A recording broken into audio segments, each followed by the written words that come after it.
固定古迹台中州厅整修要5年啊，不过日期工程煞无标出去。本地按算明年要开放，凡事爱延期啊。若文资处表示，后礼拜就会办第2届招标。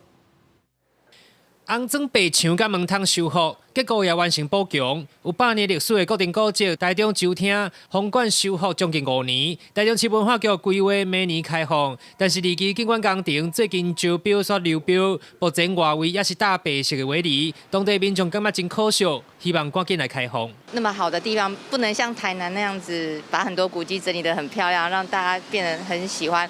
来台中就一定要到的地方，会真的蛮可惜的，所以会希望市府这边可以加油，让它赶快可以活化起来，这样。可惜咱小百姓咱无法度啊。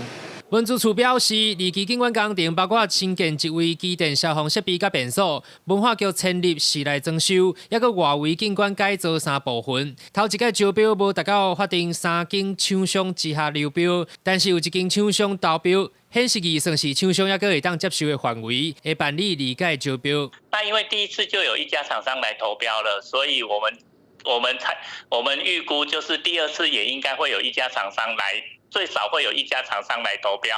那这样子的话，我们就可以顺利的招标出去。那如果是只有还是一家呢，还是可以用紧急办法处理啊？经过审查委员大家都同意之下。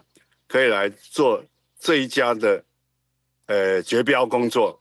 地方烦恼台中州厅开放搁再延，文书工作者也建议文化局会使以政府采购法紧急状况来处理，就会当决标。文资处是强调，2期景观工程2月22号开标，工期规划1年，明年底进前应该会当顺利全区开放。公司新闻台中报道。